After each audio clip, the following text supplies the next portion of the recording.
Okay, it's 3 minutes after 1, and let's go ahead and get started. Welcome everyone to the Michigan Historic Preservation Network February webinar. My name is Xiaohanbao Smith. I am going to be your moderator today. And our topic today is From Advocacy to Adaptive Use, Saving Sleeping Bear Heritage. Before I turn it over to our speaker, I would like to go over some Zoom items. If you have any questions, please type them into the Q&A box as you think of them.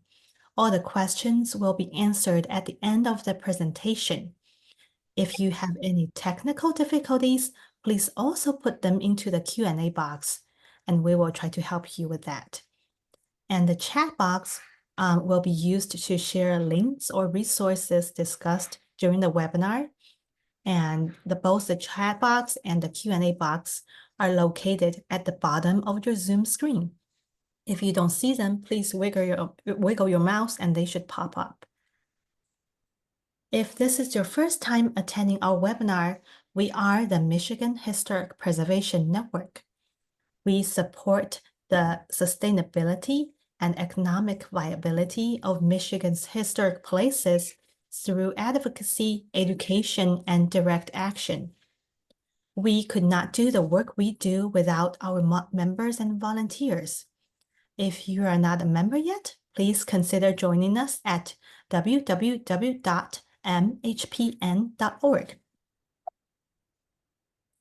And our webinar series is sponsored in part by an award from Michigan Arts and Culture Council and the National Endowment for the Arts. And we want to say a big thank you to our sponsors.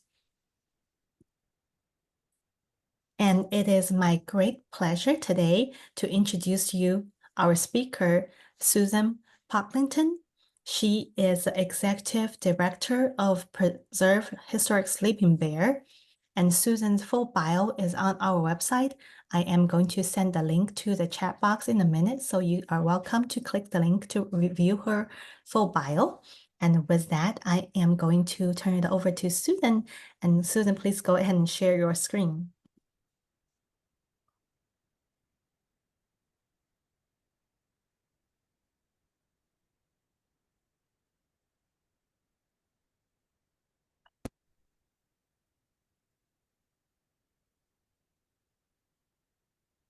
Okay, welcome everyone.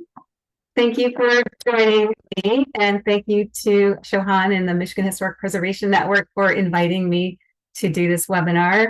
If you are local to Sleeping Bear Dunes National Lakeshore and on this webinar, I hope that you will learn at least something new that you can take away. So I'm just going to get started. Our organization is Preserve Historic Sleeping Bear. We've been a partner of the park since 1998. I was going to show a short video, but we had some technical difficulties. I'm just going to start off with our slides here. So as she mentioned, the topic is advocacy to adaptive use, saving sleeping bear heritage. So we're going to go on this journey that the park and preserve have been going on for the last 25 years and take you with us. Hopefully it will inspire maybe another organization out there that is facing a similar situation of trying to preserve some buildings in their community. And hopefully this will maybe provide some ideas or at least inspiration. So we're going to get started with the first slide here, which is our mission currently. Preserve Historic Sleeping Bear partners with Sleeping Bear Dunes National Lakeshore to preserve and interpret its historic structures and landscapes and offer heritage experiences for the community enrichment. And if you're not familiar with Sleeping Bear Dunes National Lakeshore, on the left, it shows that we are there in the northwest corner, the pinky corner of the mitten. And on the right, you can see how extensive the boundaries are of the lakeshore. You'll note the Manitou Islands up there at the top, south in North Manitou Island. And then along the bottom, you'll see it goes all the way from the Good Harbor down to the Platte River area and into Benzie County. So it crosses Leelanau and Benzie counties, and there are private properties that are dotted within the lakeshore from the north end to the south end. So one of the interesting things about this park is that it is very spread out. There are other national parks where you have an entrance gate and an exit gate. And this is, as I spread out, and so there are no gates per se unless you're going into certain popular areas. And that also has some challenges when it comes to knowing that you are in the park boundaries, to understanding what historic properties are in the park versus are private. So it brings some challenges to the table. So there's 35 miles and 71,000 acres of sleeping bear dunes along the lakeshore. And this is obviously what this park is known for. The park was established in 1970 for its natural resources. And we're going to kind of get into some of the nitty gritty of this because of the fact that the webinar is about advocacy to adaptive use. So we're going to talk about the advocacy part. And their purpose statement of the park was all about the natural resources. Their enabling legislation was about the natural resources.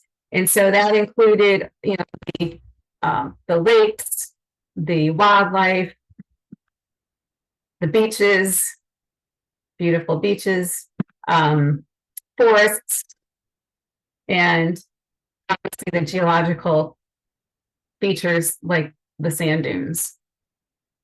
And what you'll notice is that this purpose statement does not include anything about historic structural aspects of the park.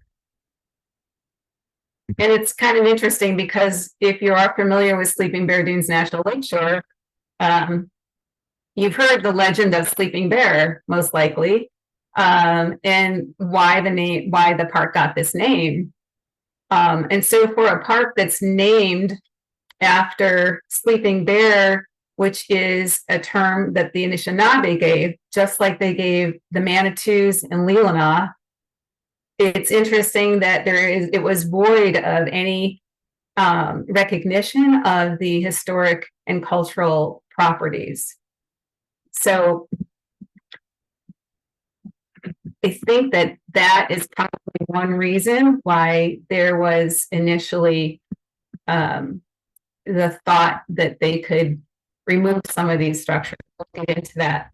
But what I wanted to say is next, they have a significant statement, which is really what is the value of the resources here?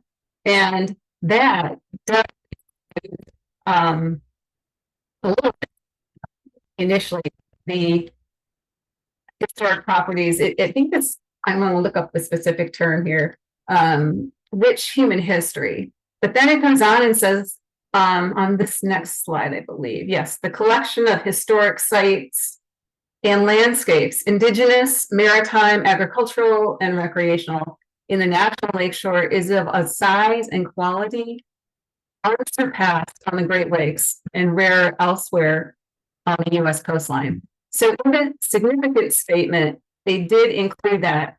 And I believe, I have someone on the call that can correct me at the end if I'm wrong, but I believe that the significant statement was revised during their general management plan process.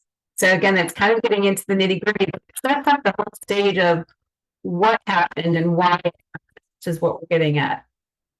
So tucked in with this natural landscape is this incredible amount of historic properties, a lighthouse, U.S. life-saving stations, coastal villages, the inn, the log cabins, picturesque farmsteads, and they all speak of this rich maritime, agricultural, and tourism past. And our focus today is going to be on the preservation of the buildings and the landscapes, But really, we do preserve the stories as well. And I want to just touch on those because it answers the why we are preserving the buildings. From the very beginning, Preserve Historic Sleeping Bear has looked at this as two parallel tracks, right? Like if you're saving the buildings, but you don't know what the stories are of the people that lived there and how they lived and who lived there, and that's not a very good experience. And if you know the history, but you don't have the buildings, that is not a clear picture either. So we've tried to go down these two parallel paths in our. So this picture shows the historic rural landscape. And that's just a term that means basically it's shaped by the people that lived there and their activities. So it could be something that they built, something that they planted. It relates to their lives and how they live them out. And these things were necessary for their livelihood in some ways. Not everything, obviously, we're looking at a cemetery, but this picture was interesting because in one snapshot here, you see aspects of a cultural historic landscape. The cemetery, lilac bushes, the barn in the back, the agricultural fields, a fence.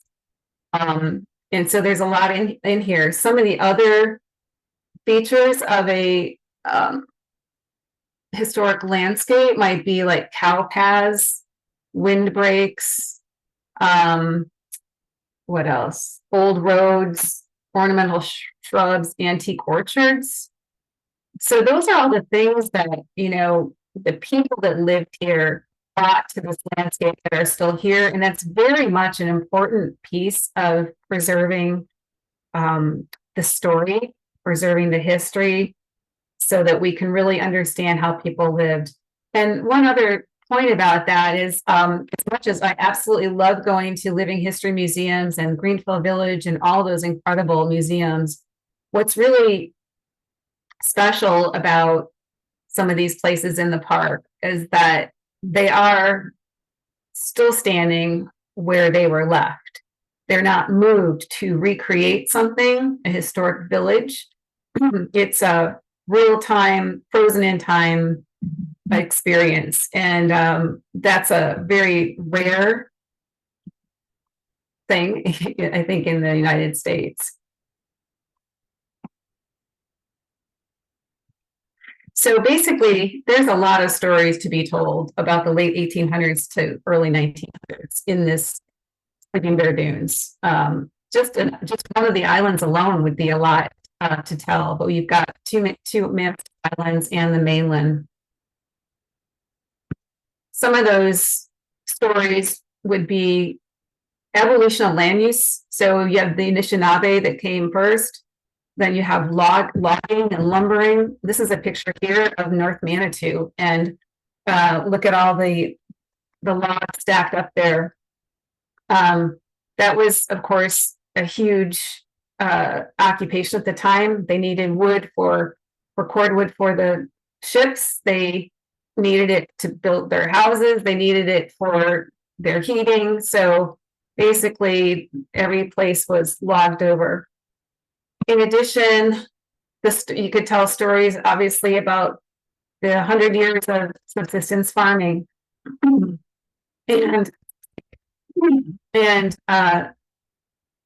this is one of my favorite pictures. Look how tall that corn is.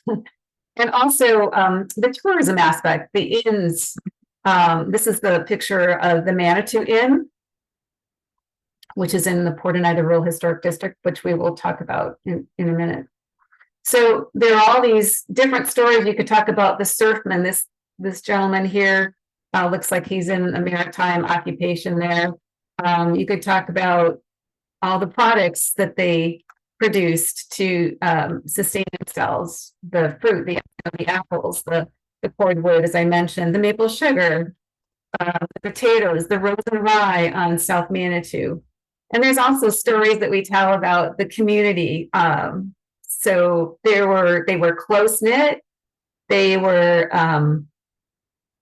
cooperative, sharing machinery for some of the harvesting and processing of crops, but they were also very competitive. And they have a lot of stories that tell that they were neighbors and didn't always get along.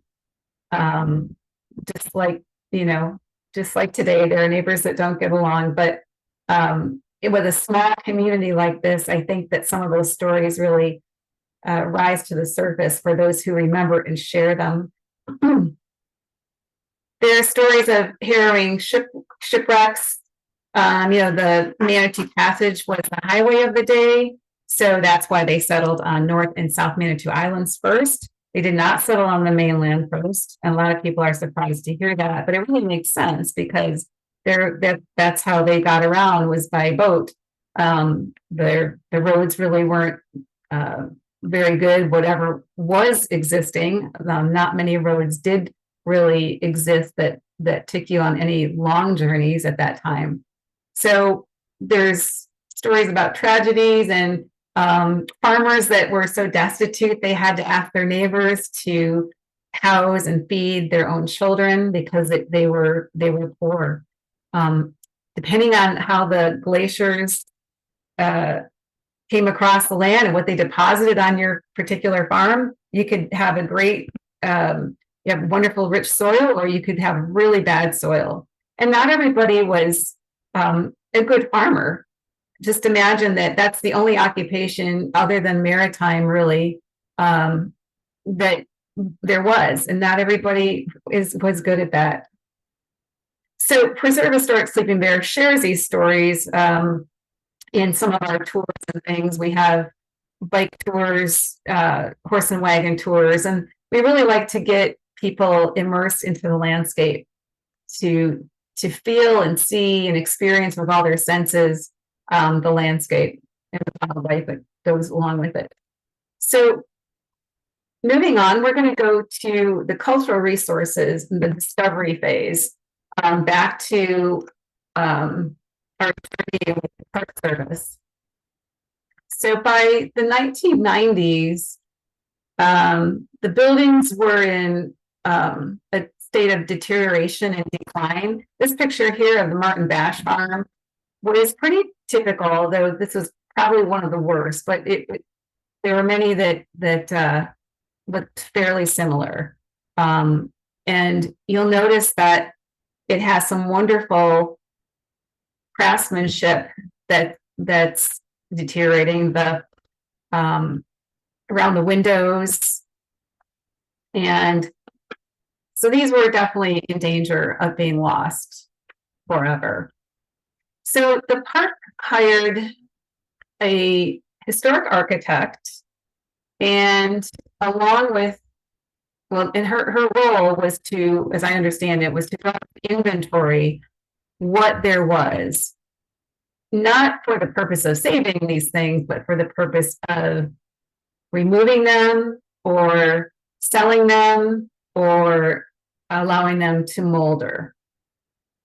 And why did they not want to save these things? Well, first of all, they had absolutely no idea what they had here.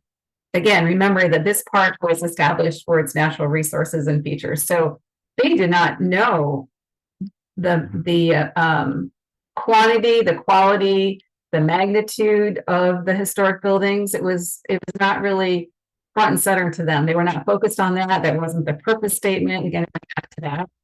So when the historic architect did this work, come to find out, this was quite a collection. There were, I think at one time, I'm not sure exactly of this number, but I think it was 369 historic structures and landscapes featured. And today there are 366. I feel like we may have lost a little bit more than that, but I know for sure that we lost 3 structures. So there's over 200 structures, and then the other things that make up that number of 366 are the landscape features that we just talked. And you'll notice on this map that there are some bubbles, and those are kind of what Preserve Historic Sleeping Bear has just identified as these historic regions. You have the Platte River down in the south, then the Glen Haven, Port Oneida, the Good Harbor in yellow, and then the Manitou Islands. So we're just going to take a little look here at some of the properties in those areas. Most of them that were rural landscapes had barns, inns, log cabins, maritime buildings, farmsteads, and outbuildings.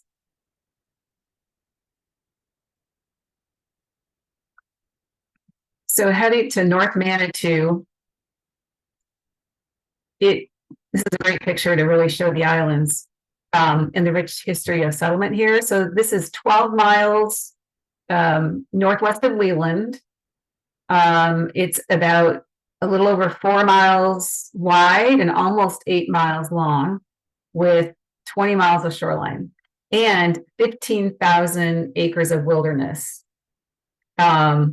which also became something that had to be dealt with through legislation to discuss how much wilderness did they want, how much did they need. And that's a whole kind of another topic that we could talk about sometime, is the wilderness aspect of the properties in Sleeping Bear. But just suffice it to say right now, there's 15,000 acres of wilderness, and it's really the one place that you can go for a genuine solitude experience with outback camping. So there were several historic buildings on North Manitou. Even though we have this wilderness, there is a village, historic village, and the village had your typical things that you would have in a village: barns, or not the barns, but the I was going to say the maritime buildings that were there to serve and keep everybody safe, the ships passing through. That was the hub of the village where people were occupied. Then they had their homes, and this is Cottage Row, which is a row of 6 cottages, summer cottages, that were just off of the outside of the village. They're in the village, but they're not right next to the maritime buildings. And Cottage Row is very significant. It's a feeling of going back in time like no place else in the park, in my opinion, and some other people I know. It's really very special. So it also, on South Manitou, you have the lighthouse and maritime buildings there as well.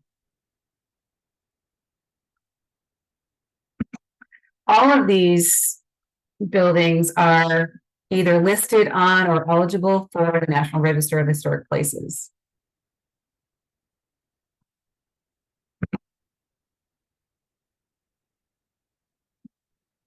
On South Manitou, you can take the farm loop and visit the farms that are still there remaining. They have rose and rye growing out there. They've working with a vendor, I guess you call it, that's growing rose and rye again. And what's significant about that is that rose and rye was able to grow on South Manitou because there was no crossbreeding, given the fact that it was an island out there. So that was a very special product that came out of South Manitou Island. On to Glen Haven, there's 2 registered historic districts, basically. And Glen Haven shows the evolution from the turn of the century lumbering town to tourism. Started out as a great stop for the steamships from 1865 to 1884. And that's where they restocked for cordwood, as I mentioned before, on their way from Chicago. And so lumber business was big.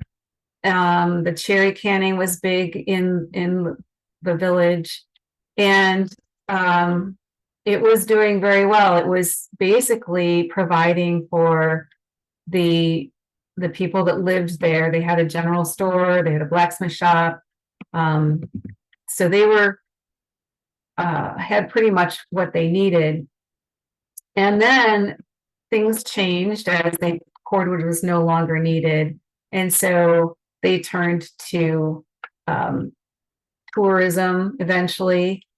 And so the inn was no longer used for the workers so much, but for the tourists that came from Chicago.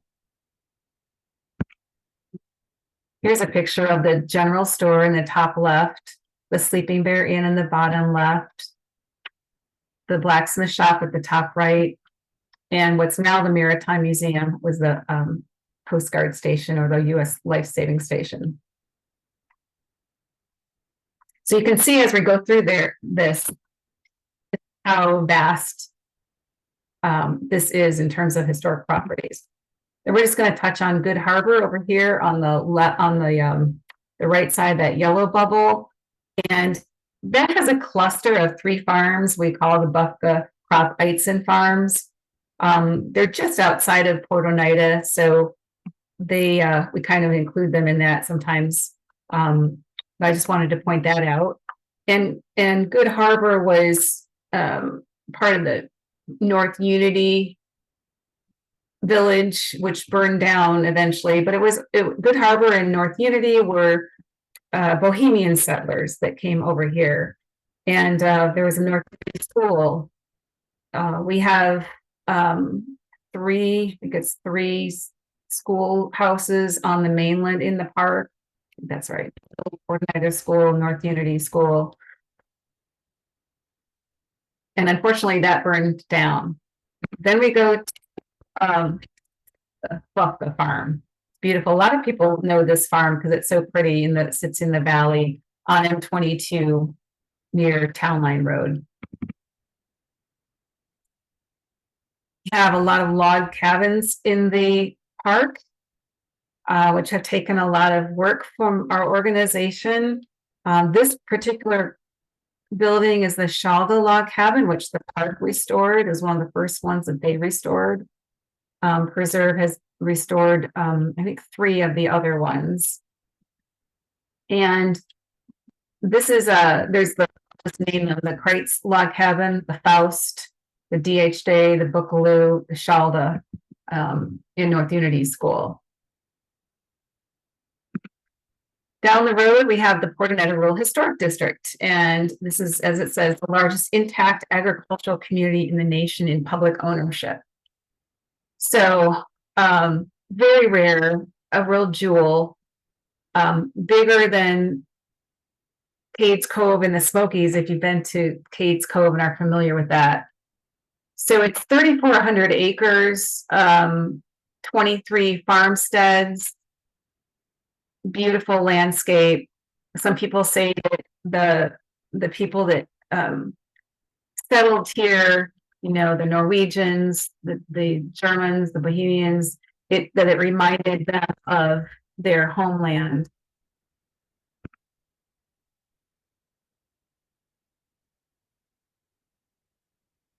The number of farms in Port Oneida, you're going to hear different numbers depending on how people count them, because there are actually private owners in Port Oneida still. Either they didn't sell to the park, or you know, they sold to somebody else. And so people sometimes include them in the number and sometimes you don't. So you're going to hear a lot of inconsistent numbers, anywhere between 18 farmsteads and 23 farmsteads in Port Oneida. Port Oneida was added to the National Register of Historic Places in 1994 for the 19th to early 20th century farms that reflect the region's agricultural history, their land practices, architecture. And I failed to mention that the Glen Haven also is on the National Register, and that was listed in 1983. So Port Oneida has a variety of barn styles, depending on, you know, where you came from, what your homeland was. and also depending on what you're going to do with your barn. The Gamble roof barn, like this particular one, was an indication of dairy farming. So they had more room to store the hay up in the loft area. Here's another one. The house here is gone, but the barn still remains. The Port Oneida Rural Historic District was initially nominated at a state level of significance, and it was put on a national level. It was elevated to the national level of significance because it was also typical of a farm landscape and architectural styles east of the Mississippi and north of the Ohio River. So it's national significance. And what's interesting is that we have these historic buildings because when commercial farming started to, come into the area, these farmers didn't have the means to buy some of that mechanized equipment. And kind of fortunate for us because now we get to see the period of when they did not have those things. The period of significance for Port Oneida is around 1852 to 1942 or 45, depending on who you talk to. So what happened to the people that lived here is a big question that we get to the visitors that come into the Port Oneida Heritage Center that we run. And the answer to that is that some of them left before the park came in, as roads became more, came into the counties and they could get out of the county. Some of them went downstate, they became nurses, they became teachers, they went into industry downstate.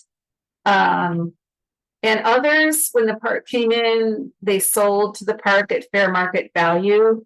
And that's whether willingly or feeling that they had no choice. And there were people that felt they had no choice, absolutely.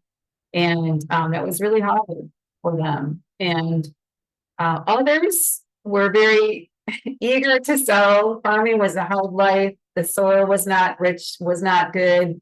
It was great for potatoes, but some of them were very eager to have someone offer them money. Was a gift for some people and not for others at all.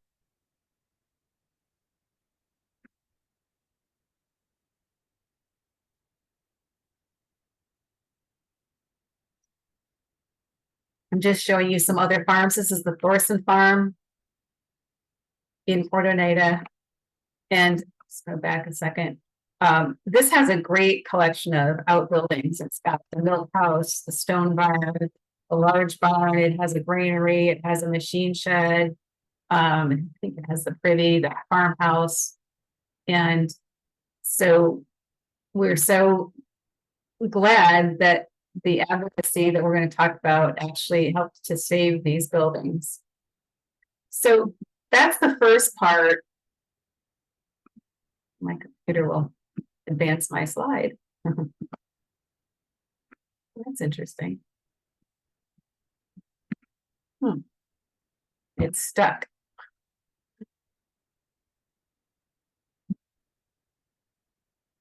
Hey. Hold on, let's see if I can unstick it. There we go. We're going down to the Platte River District. That's that south end of the park. There are a couple buildings down there. This is the Kentucky Inn, which was a really neat place. Back in the day, they had chicken dinners, and people in Benzie County still remember the chicken dinners that, they apparently it's come down through their ancestors, and they've heard about it. And this is one of the buildings that I think in the future, the park would like to see potentially reused.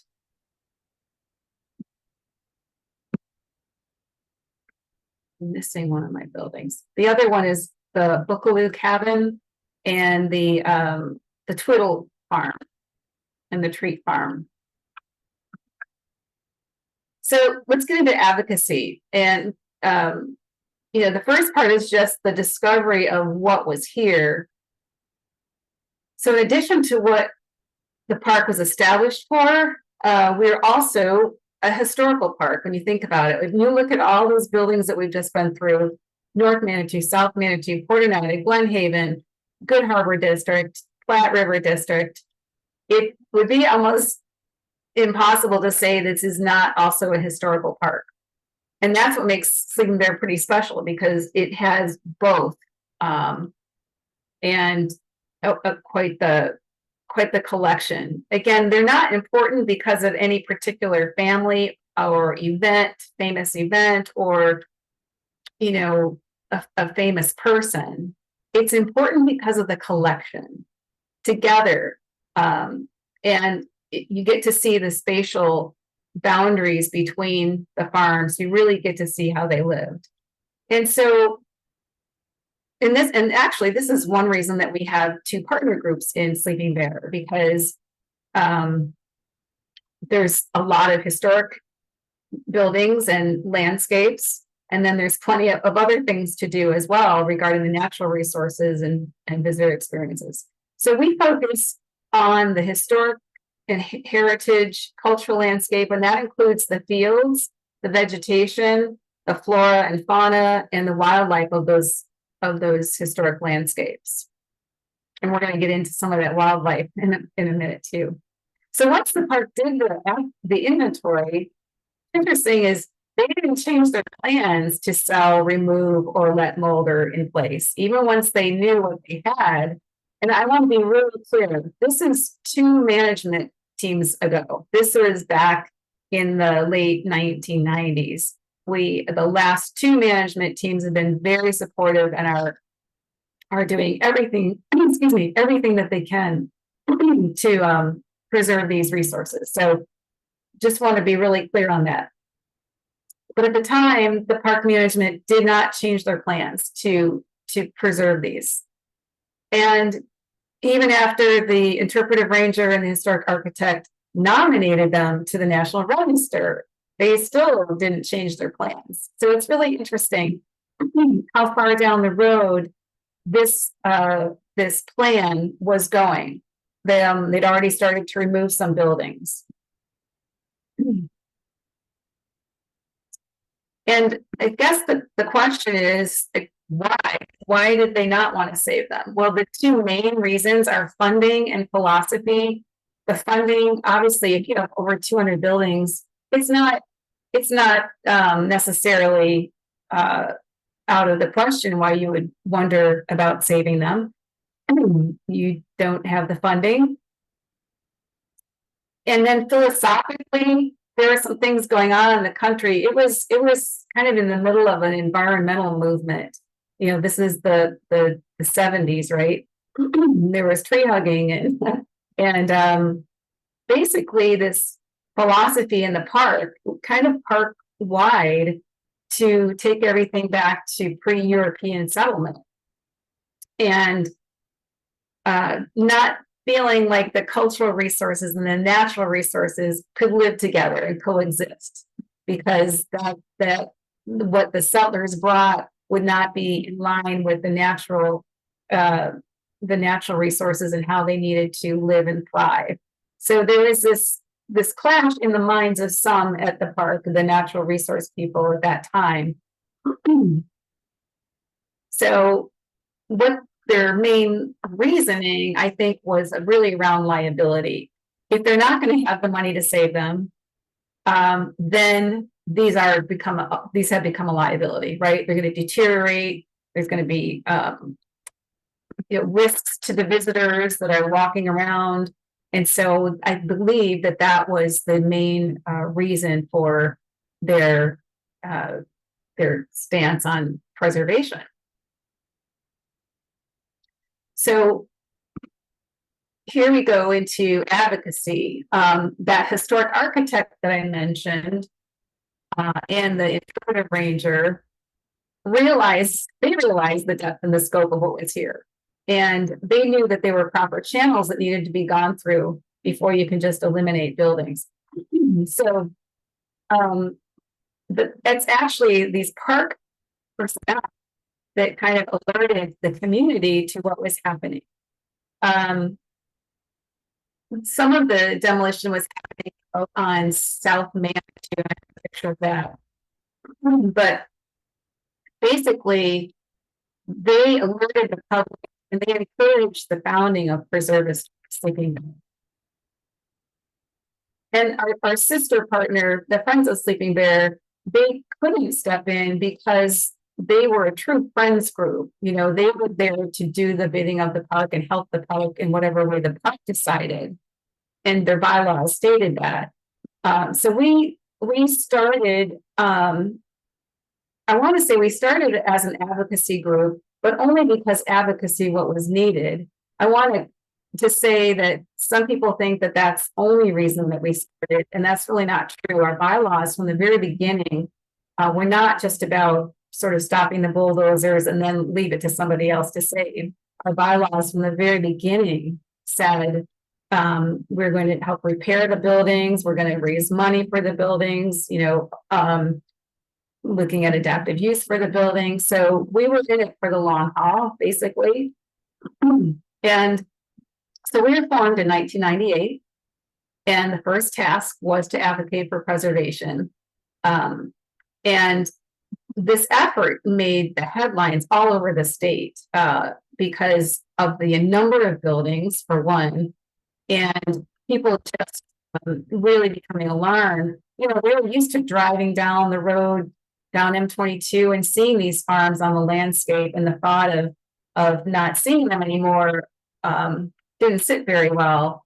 Some of them became really emotionally attached to these buildings. We've had people come into the Olson farm where our office is, and they say that this is their house. You know, they've emotionally connected to it and adopted it. So it was very personal for people. And so the headlines were kind of all over the place. I've got some pictures here of, you know, fighting for Dunes history, the group stakes to preserve historic farm community. And these newspaper articles were all over the state. Locally, down in this one shows the Bay Area Times.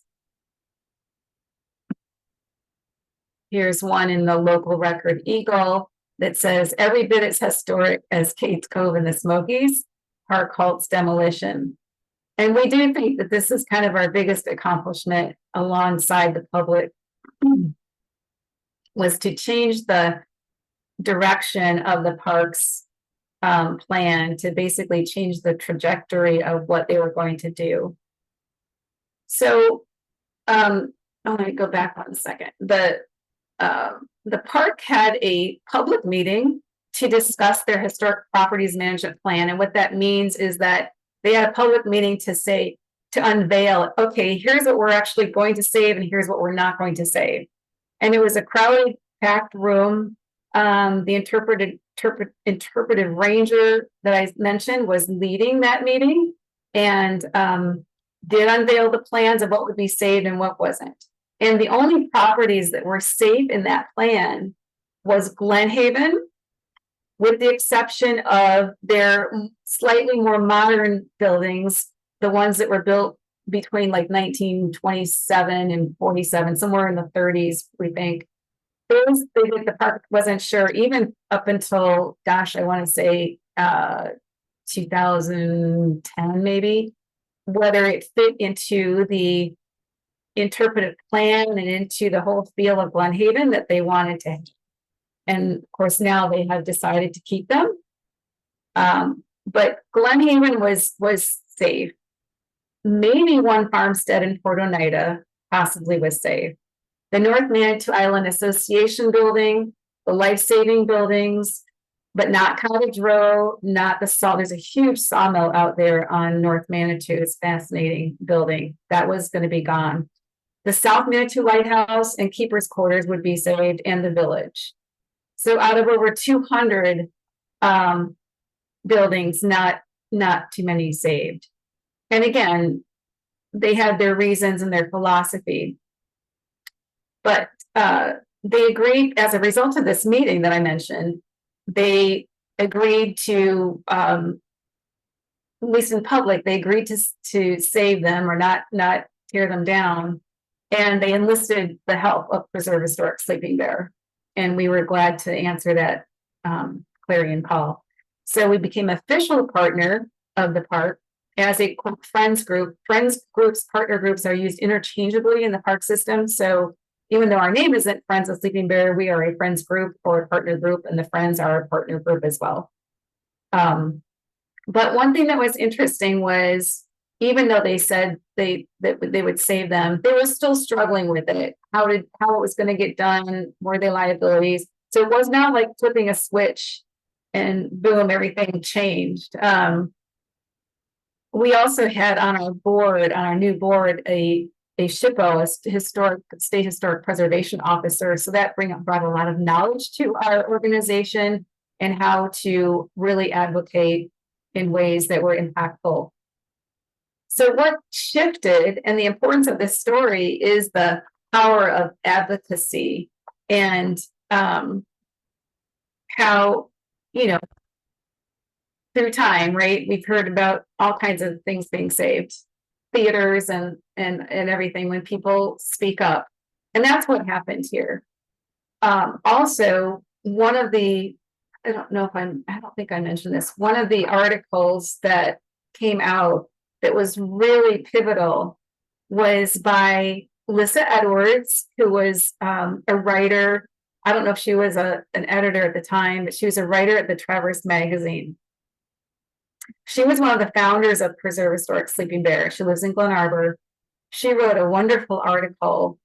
I think it was, I don't want to mess up the title. I think it's Lights Will Glow Again or something. And it was a beautiful article, and she won an award for it. And that really got a lot of traction and was very helpful in getting the word out. So, but again, it wasn't like flipping a switch and everything was great. There were a lot of closed door sessions with the park and our board chair at the time. And we had an executive director, project coordinator really at the time, and trying to sort things out and get the park really fully on board, because publicly they agreed, but they were still kind of resisting a little bit. So this took some time, and I would say, between 6 months and a year and a half, maybe, that it really, really stuck with them.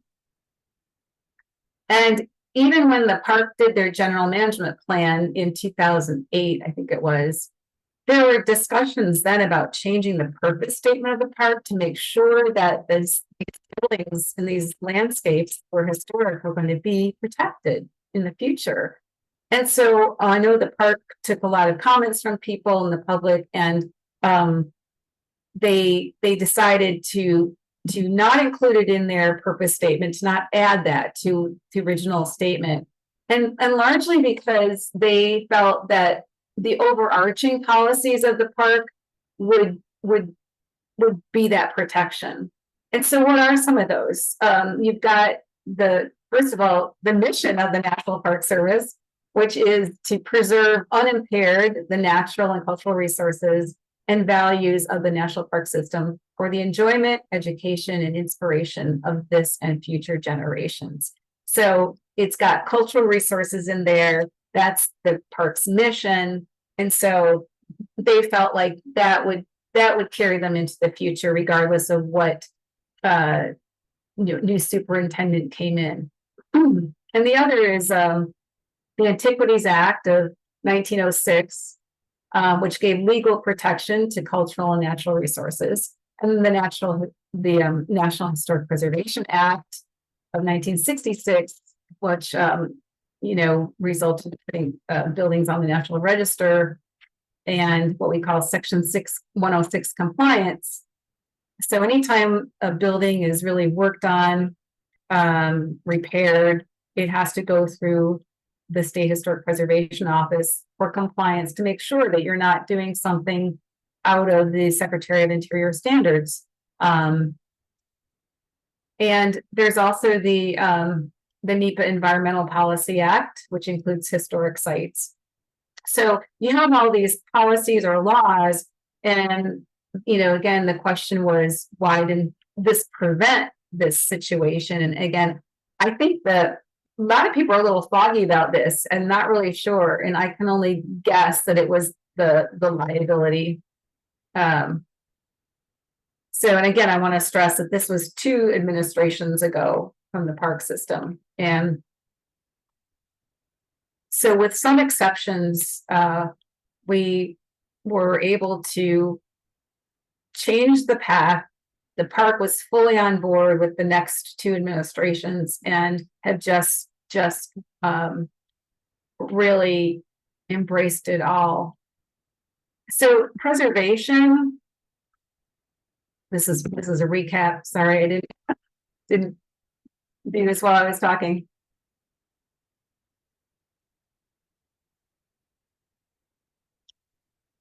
This was the areas that I said were going to be saved.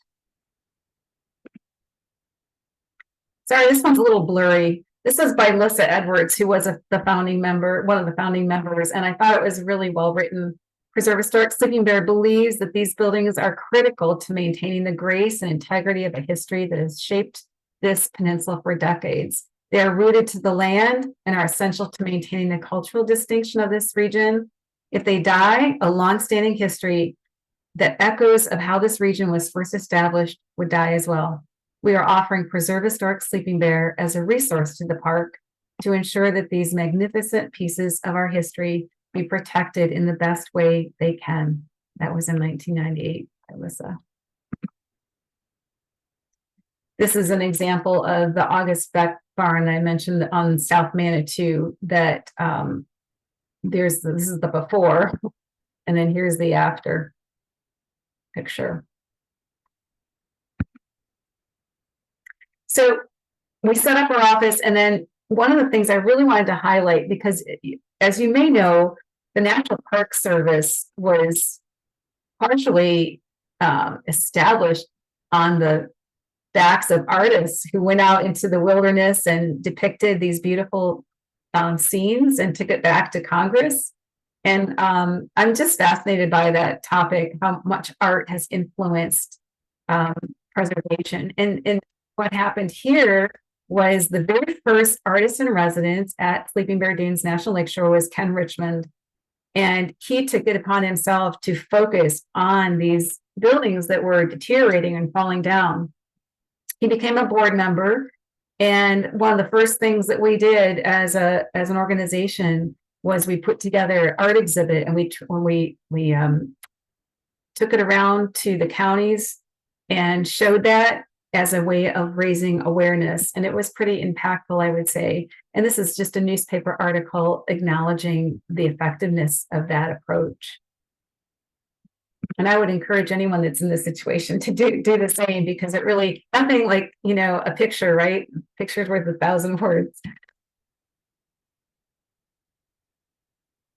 So the park did halt their demolition around 2001, 2002, totally. And that's when the new administration came in. Dusty Schultz and Tom Ulrich came to the park. So I call it the sands shifted from not saving these properties to preserving them. And now we were on solid footing in their policies, in their plans, all the way down to the day-to-day. It was being implemented to preserve them. Basically, once the selling and removing was off the table, the park started to really do what they could as well. So they started to work on the buildings. They were pretty successful at getting some funds from the federal government. They have to compete for those funds, but they did pretty well because of the size of this collection of historic properties. And something here.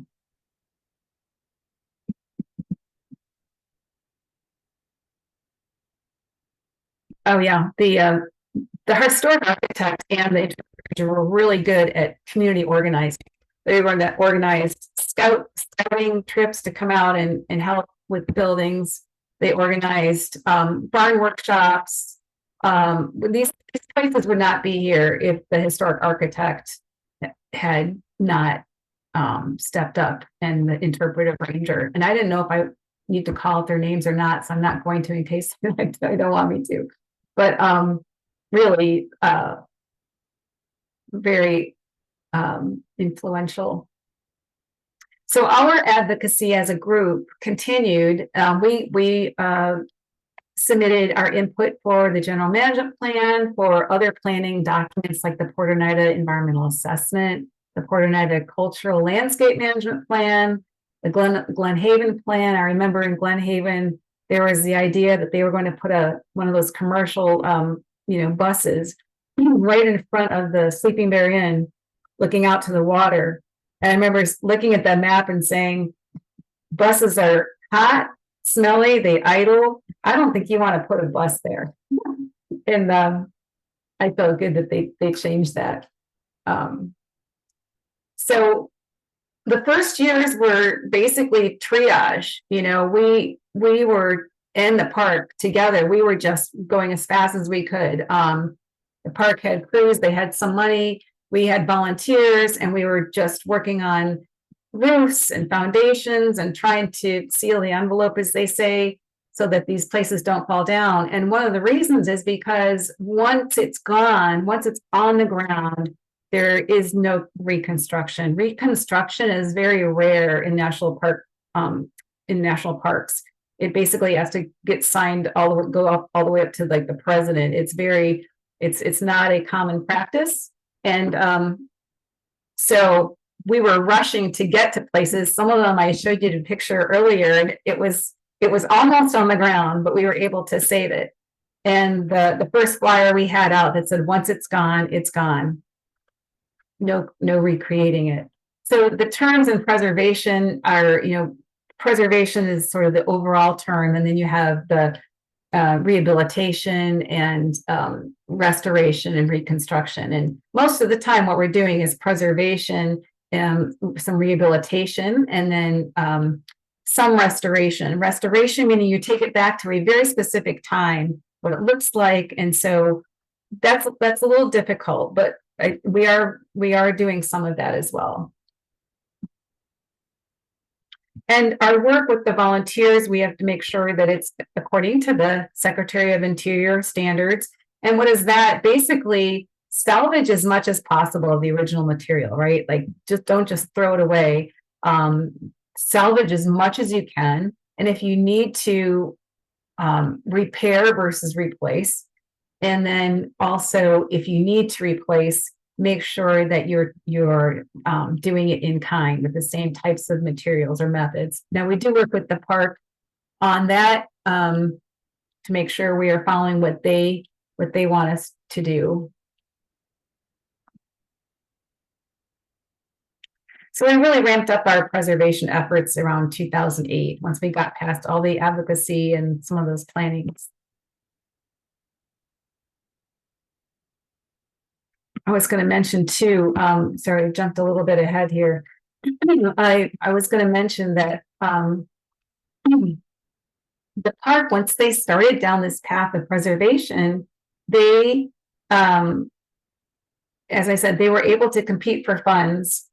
And now we are going back and we're doing second round, third round on some of the structures versus just the initial triage type of thing. In recent years, and I can't tell you how many years ago, if I had to guess, I would say maybe 5 or 6 years ago, there was a new policy or law that 80% of the park entrance fees goes into historic preservation deferred maintenance, which was a huge help for the parks. There is a backlog, a historic property maintenance backlog in the National Park Service across the country of $23 billion. And last I looked, it was around 9 million in our park, but that was a while ago, and I don't know what the current number is. So this will be a forever treasure and a forever maintenance. Some of you may be familiar with the Great American Outdoor Act, where the park got some money for the islands this year and for utilities and the marinas on South and North Manitou, tanks and drain fields, water, wastewater, fuel, electrical power system components. The marina systems will be rehabilitated, and I'm jumping ahead to today, but I just wanted to add that in terms of what they're bringing to the table. They're funding, they get funding from various sources, and the Great American Outdoor Act was a special fund that they competed for. So they've been doing pretty well, but Preserve Historic Sleeping Bear is here, as the slide says, to fill the gap, because there's never enough money or resources. The number of crew that they can hire is difficult because you're competing with private companies that can pay more, and so sometimes they don't have a lot of crews. So we are still working alongside them, with them on our own projects, and filling that gap.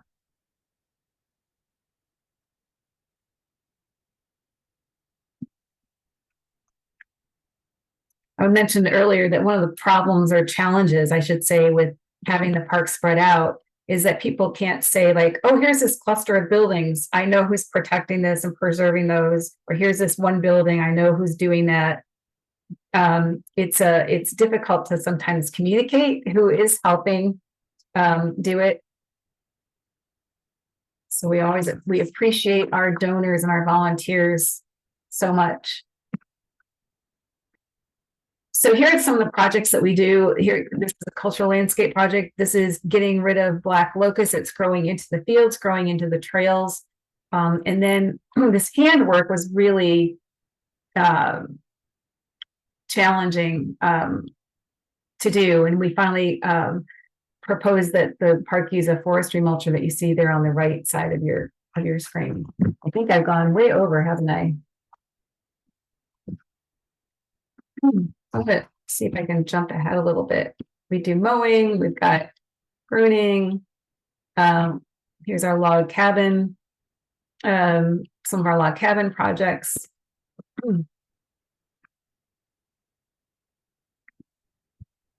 We hire contractors out with specialized skills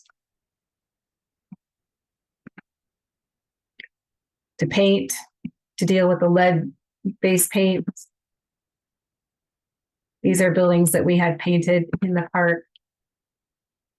Just a wonderful group of people that are willing to give of their time and their talents.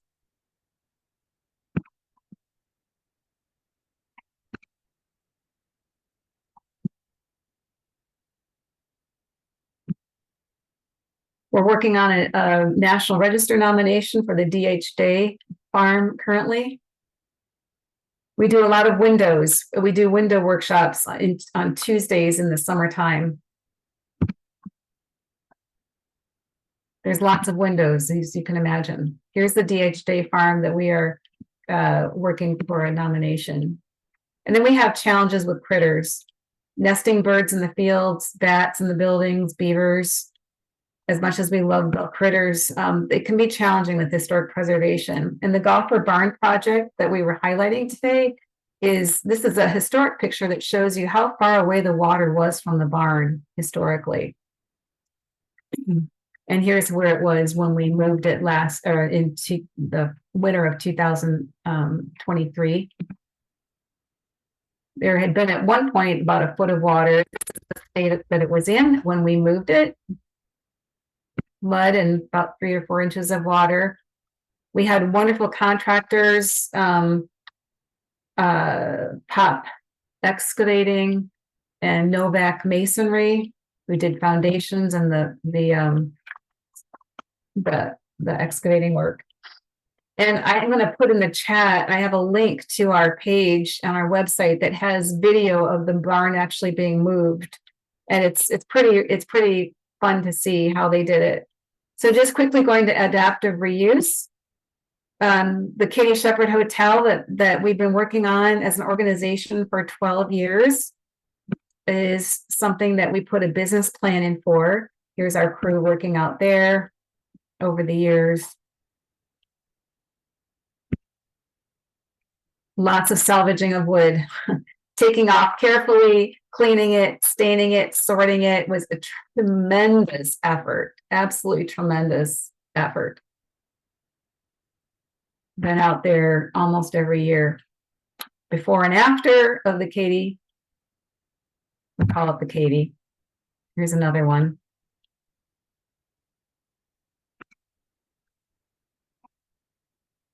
And our business plan is for rustic accommodations. We submitted that to the park in 2021. And one of the hiccups right now is fire suppression. The Olson Farm, where our office is and the Port Oneida Heritage Center is, this is what it used to look like before. The park did the exterior. I want to make sure I give them credit. They did the exterior and we rehabilitated the interior, did all the landscaping. So this is what it looks like now.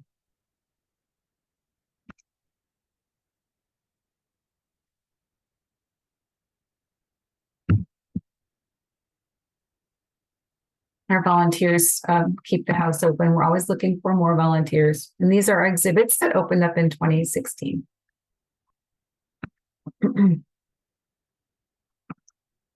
Also, the mover for the barn was HD Movers, did a tremendous job. And here's the Sleeping Bear Inn is the last one, most recent that has been restored and used, and not really adaptively reused because they're using it again as an inn. So it's reused, it's authentic, it's beautiful. This is some pictures of before, and the nonprofit Bear Balancing Environment and Rehabilitation signed a 40-year lease. And I think it took 2 years, if I'm not mistaken. And they opened it up. Isn't that beautiful? They opened it up for business this last summer. So that's a success story of adaptive use in the park. Katie Shepard's still waiting. Olson House is done. The Kentucky Inn, I think, has some possibilities. And we're also have some ideas of some other possibilities as well. This is the impact we've had pretty much over the last 25 years, considering that the first 6 were not really geared toward projects very much. It's a pretty good record. And here's how you can help if you wish to. I want to say that what the future in the Lakeshore may look like in terms of historic properties is that Sleeping Bear continues to grow as a park. When you think of all the older parks like Yellowstone from 1872 and Yosemite from 1890 and Acadia from 1916, the Smokies from 1940, Sleeping Bear is a pretty new park. And so we've come a long way since 1970 in every aspect. And thanks to the park employees, the volunteers, the donors, it's being preserved, protected, interpreted, accessible. More people are visiting, which means more people enjoy it, which means we also have to protect the resources. But it takes a village, and we are proud to be part of that. And I apologize for going over. I was afraid I wouldn't have enough information. Well, thank you, Susan, for your presentation. And we do have a few questions in the Q&A, and let's just go ahead and go through them. So first question. Okay. So are there disadvantages to straddling multiple governmental units? Are there disadvantages? Can you say that again? Are there disadvantages to straddling multiple governmental units? If you mean, I'm not sure what you mean, but if you mean things like, you know, there's various policies like fish and wildlife policies that we bump into. So at the Golfer Barn, for example, we had to wait until October until they knew that the bats were, if there were bats, that they were out. There's very small, very narrow windows for us to do historic preservation because of the wildlife. And I breezed through that, but the bats are now endangered. And as of this year, they're even more endangered. And so compliance takes almost a year. And so dealing with, that's a government agency with the Fish and Wildlife. And you've got the NEPA. So yes, it does, if that's what you mean. And let me know, let Shahan know if that's not what you're talking about. But the beavers were a problem. We saved the beavers and we saved the barn. The park decided to move it forward. So we moved the barn forward 80 feet and on the property. And that was how they decided to coexist with the beavers, because the park is not in the business of killing wildlife, as you can imagine. So that was after we had a assessment done by a barn expert, and they advised that we not take it apart and label, as some barns are disassembled and then reassembled. He felt it was best to move it as a whole. And so it was cabled before it was moved. And again, I'll put or else I can send it to Shahan to the link to the page, which is pretty cool. I don't know if that answers the question or not. Okay, let's next question. Considering how sprawling the park is, are there issues with safety, illegal dumping, fire risks? Well, fortunately, knock on wood, we haven't had any problems. We do once in a while have some break-ins, and we have an adoptive building, an adoptive farm program, so that our volunteers go and check on buildings to make sure that if there are broken windows, that they are boarded up. Sad to say, but we do get that occasionally. And just to make sure, even animal entries, if animals get in, it causes so much more repair work to be done. So yes, we do try to mitigate the best we can, and we try to have faith in our visitors that they will respect the properties. But it definitely is something that we are looking a little bit more into, I would say. Okay, thank you. Next question. As we see NPS experiencing staff and funding cuts after budget stagnation for over 10 years, will we be seeing updates from the Sleeping Bear Friends groups on advocacy campaigns to participate in fundraisers and other ways to help support the park's growing preservation, maintenance, and general safety needs? Great question. Yes, we are drafting a statement. We actually have drafted a statement right now to support the parks. Basically, the short version is that we're waiting to hear the effects of the cutbacks. We don't know exactly how much is being their workforce reduction, to see if and when and how we can support them and pivot to whatever they need. We've offered that from the get-go. So these are very challenging times for the parks, and we just want to be here to support them in any way that they need. So we will be putting out a longer statement. We are now looking at what the call to action is.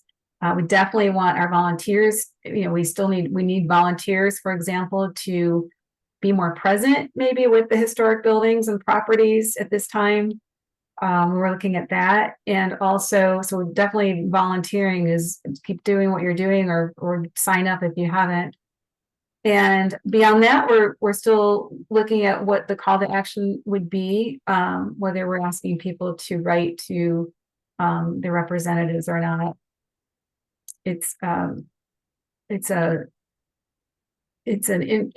uncharted territory, and we're trying to all navigate it. And we're looking at possibly a joint statement between the two groups, so we're talking. Mm-hmm. Okay, thank you. Next question. Is there archaeological survey work included in the planning for the park, particularly considering how undisturbed the land is? Yeah, that's a good question. Anytime that we dig into the ground, there has to have been archaeological studies done. If you're putting fence posts in, unless you're using the same hole that you're putting it back in, you have to have archaeological studies done. So that is another layer, you know, of sometimes delays or really a lot of pre-planning on the park's part that they have to do to make sure that, because the park doesn't have their own archaeological staff. Those are staff that are, I think, from the Midwest office, in the Midwest region, I should say. And so they travel amongst the Midwest parks and do whatever archaeological studies need to be done. So we have to wait in the queue sometimes. And we need to get ahead of it. But yes, definitely, it has to happen. And we did the Olson Farm rehabilitation, we found all kinds of things in the dishes and things like that. And we had the archaeological studies done, and they allowed us to work around it. And if we ran into it, we gave it to the park, which is what you should do always. Or let me rephrase that. That's not exactly true. If you find something, you usually leave it where it is. Definitely don't, you would leave it right where it is. But if you, in our case, since we were building, putting up the picket fence in where it originally was, we gave it to the park for their archives. But there is a false information out there that pick it up and take it to the park, and that's really not what the park wants you to do. They want you to just leave it and hope that others will just leave it. Okay, thank you. Next question. Although it's mostly in public ownership, does the park face any kind of developmental pressure? Oh, interesting question. Not so far, not with the administrations in the not in the, what do I want to say? The parks have their mandates, and they have their missions, and they are fully protected. However, we don't know what other governmental decisions might be, but they are protected at this time. And the one thing I would say that came to mind, though, when that question was asked, was that the gateway communities, of say Glen Arbor, Empire, Maple City into the park, there is a gateway council that is trying to make sure that they are mitigating any pressure of development in the gateway communities that would kind of mar the landscape. And there's actually a gateway community network out there for national park communities, and they are involved in that and engaged in that. Because I'm thinking about at the Smoky Mountains, in Gatlinburg, it's the community right around the park is really developed. So that's just my personal take on it. I don't have any official knowledge about it, but that's my sense. And in Port Oneida in particular, I've always felt that one of the hardest things to preserve is the intangibles. It's making sure it doesn't get overrun with cars and buses and that kind of thing. And yet we want to invite people in. So I've always been conscious about where is the satellite parking, how is the park looking at parking? And so far, I think they've done a really great job of figuring that out. Yeah. Thank you. Next question from Carl said, I am very familiar with the area, but have not seen any coverage by the park of the native Anishinaabe folk. Are there any structure or sites? It's the Anishinaabe is that community is opening up to the park and to preserve historic sleeping bear more, and we're building some trust, I think, there. And so we're all very interested in sharing their story in an accurate way. And so we've invited them to participate in our maple sugar days, which they have. They've given talks in the park. They've built a nice relationship with the park. And so they do programming here. And I just went to a program a couple months ago at the park that was a speaker from the Anishinaabe tribe. And in our own work here at Preserve, last year we interviewed about 5 different people from the tribe, some academics, and because we want to incorporate it more. It's already in our exhibit, but very little because we didn't know enough. And now we're learning more. And in terms of the sites, I'm not familiar with the sites. I keep hearing that down in the Platte River area, there were some more evidence of Anishinaabe. And then in our research last summer, there was some really fascinating information about how vast the populations were along the Lakeshore. And I wasn't the one doing the interviewing, but we're learning, and we're very grateful that they are willing to share. And so we are very mindful of respecting their stories and how they want to tell it. So, for example, in our exhibits, we are going to make sure that they approve what we say. Cool. Next question. What type of partnership do you have with the NPS? Is it the fundraising type? We have what's called a Friends Agreement.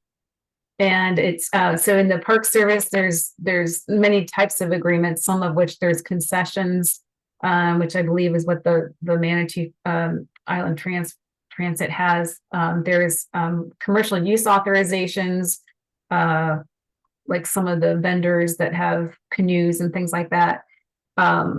Our partnership is not a cooperating association. It is a friends group agreement. And that means we can raise money. We can do programs, projects that benefit the park, are in line with their goals. Mm-hmm. Hey, thank you. Okay. Next question. When you're on the mainland, is it possible to walk the entire length of the park along the shoreline, or are there private properties that you have to get around? Yeah, that's an interesting debate because some of the private property owners, I've heard there's some struggles between where is the line between my property that goes down to the water and where is it public domain, and I think I don't have the facts on that. Maybe someone on the call does, but I know that there's a certain feet that into the water, I believe, where it becomes like public. I could be off on that. So don't take that with a grain of salt. But I know that there is a line or some I don't know how many feet it is, but there is some of that. So if you're walking the beach, like in Empire, there's some signs that say, this is private property. So I think that you might have to walk in the water. I don't know for sure. So again, I apologize. I don't really have an answer. That's just an impression I have. So apologize for not having the facts. Okay, I think we have one last question. So Kimberly Mann was a historical architect who worked on the original plan. She's still with the National Park Service. So is she still involved? Yes, very much. And since the questionnaire asked the question, yes, I didn't know whether to say her name if she wanted to, but yes, Kimberly Mann was very influential and instrumental in saving this, and she still is with the park, and she's definitely is still involved.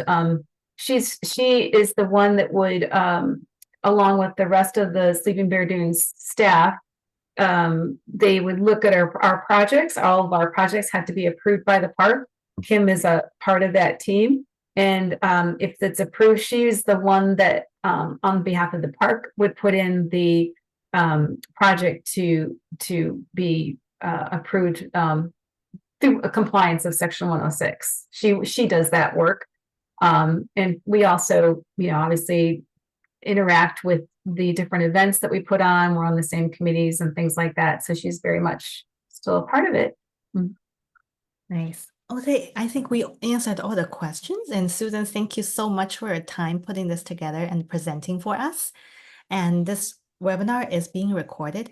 The recording will be available in the next few days, and you will receive an email when it is available.